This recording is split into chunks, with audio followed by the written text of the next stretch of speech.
नमस्कार दोस्तों, मैं हूं संजय सागर। आपका स्वागत है मेरे channel the loan expert Sanjay Sagar में। आज हम बात करेंगे सिबिल रिपोर्ट और सिबिल स्कोर के बारे में। क्या डिफरेंस होता है सिबिल स्कोर में और सिबिल रिपोर्ट में। तो देरी ना करते हुए वीडियो को शुरू करते हैं और सबसे पहले समझते हैं कि सिबिल होता क्या है। सिबिल का फुल फॉर्म होता है credit information bureau India limited. ये 4 अलग अलग तरीके की कंपनी शो करती है सिबिल को, जिनमें से पहला है ट्रांस यूनियन, दूसरा है क्रिफ, उसको ही हाई मार्क बोला जाता है, तीसरा होता है इक्विफैक्स और चौथा होता है एक्सपीरियन। अब हम स्कोर की बात करते हैं कि स्कोरिंग कैसे होती है। सिबिल में ये 3 डिजिट का एक नंबर होता है जिसको सिबिल स्कोर बोला जाता है, जिसका मिनिमम 300 होता है और मैक्सिमम 900 होता है। 300 से लेकर के 900 के बीच में ही आपका सिबिल होगा, जिसमें से सबसे कम 300 और सबसे ज्यादा 900। एक और सिबिल होता है -1 और एक और होता है 0। आगे चलते हैं और एक एक पॉइंट को अच्छे से समझते हैं। तो सबसे पहले हम समझते हैं कि -1 क्या होता है। -1 बेसिकली न्यू टू क्रेडिट होता है कि अगर कोई पर्सन जिसने आज तक अपनी होल लाइफ में किसी तरीके की ना तो लोन इंक्वायरी करी हो या किसी तरीके का कोई लोन या क्रेडिट कार्ड या किसी तरीके का बैंक के एंड से किसी तरीके का कोई क्रेडिट अगर नहीं लिया है, तो वो सिबिल जो कैटेगरी आती है वो -1 में आती है। दूसरा नंबर है 0 सिबिल। 0 का मतलब होता है कि क्रेडिट हिस्ट्री अब स्टार्ट हो चुकी है बट अभी उसको 6 मंथ नहीं हुए हैं। समझने के लिए, अगर आपने एक लोन लिया है जिसकी 6 EMI अभी तक कंप्लीट नहीं हुई है, तो आपका जो सिबिल है वो 0 कैटेगरी में ही माना जाएगा। अब हम बात करेंगे कि सिबिल में जो 300 नंबर और 900 नंबर के बीच का जो कैटेगराइजेशन है, जिसको एवरेज, गुड, एक्सीलेंट के नाम से जानते हैं, उस पे हम बात करते हैं। अगर आपका सिबिल 300 से लेकर के 579 के बीच में है, तो ये पुअर कैटेगरी में आता है। इसमें लोन नहीं मिलता है। बैंक इसको हाई रिस्क सेगमेंट मानते हैं।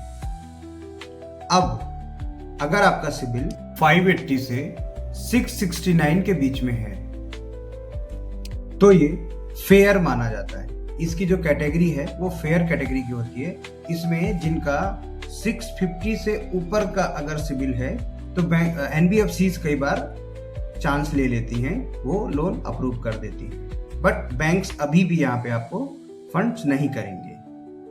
और अगर सिबिल 670 से लेकर के 739 के बीच में है, उस केस में आपको मैक्सिमम NBFCs हैं जो फंड कर देंगी और कुछ एक बैंक भी फंड कर देंगे अगर आपका सिबिल 700 से अबव है। तो इस कैटेगरी को हम गुड कैटेगरी में जानते हैं। आपका सिबिल 740 से 799 के बीच में है, तो नॉर्मल हर बैंक आपको इसमें लोन अप्रूव कर देगी, आपको बढ़िया ऑफर भी मिल सकता है। इस कैटेगरी को वेरी गुड कैटेगरी में रखा जाता है। अब अगर सिबिल आपका 800 से लेकर के 850 से अबव है, 800 अबव 850 तक, और अगर 850 से 900 के बीच में है, तो वहां पे आपको कोई भी बैंक आसानी से आपकी जरूरत के हिसाब से, आपके ओवरऑल प्रोफाइल के अकॉर्डिंग जितना भी मैक्सिमम से मैक्सिमम लोन मिल सकता है और जितना भी minimum to minimum interest rate आ सकता है, वो एज पर योर प्रोफाइल आपको मिल जाएगा। बैंक इस तरीके के सिबिल को एक्सीलेंट कैटेगरी में रखती है। तो दोस्तों, आज मैंने आपको सिबिल के हर तरीके के कैटेगराइजेशन को डिफाइन करा है।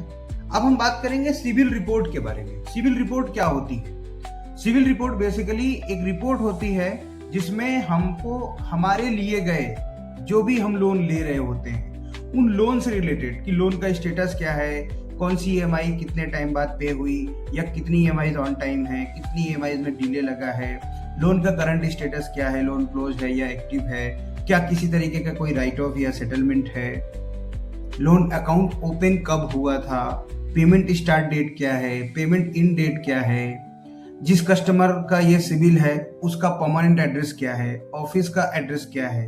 तो ये सारी चीजें जब हम लोन अप्लाई कर रहे होते हैं तो जो डिटेल हम एप्लीकेशन फॉर्म पे फिल करवाते हैं, यहाँ पे बहुत जरूरी पॉइंट मैं बताने जा रहा हूँ कि जब हम एप्लीकेशन प्रोसेस कराते हैं और जो जो डिटेल्स हम सबमिट करते हैं वो सेम डिटेल्स आपके सिविल रिपोर्ट में अपडेट करी जाती हैं। बहुत बार आप नोटिस करेंगे कि आपकी ईमेल आईडी गलत हो गई है। ईमेल आईडी इसलिए गलत हो गई है क्योंकि आपने गलत डाला है। सिविल को डेटा कहां से मिलता है? बैंक और एनबीएफसी से ही तो जाता है ना।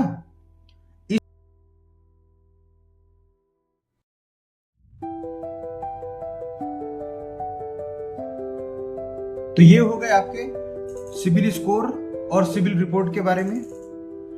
वीडियो अगर आपको इन्फॉर्मेटिव लगी हो तो चैनल को सब्सक्राइब करिए, वीडियो को लाइक करिए, और अगर कोई क्वेरी होती है तो आप कमेंट में अपनी क्वेरी लिखिए, आपको जल्द से जल्द जवाब दिया जाएगा।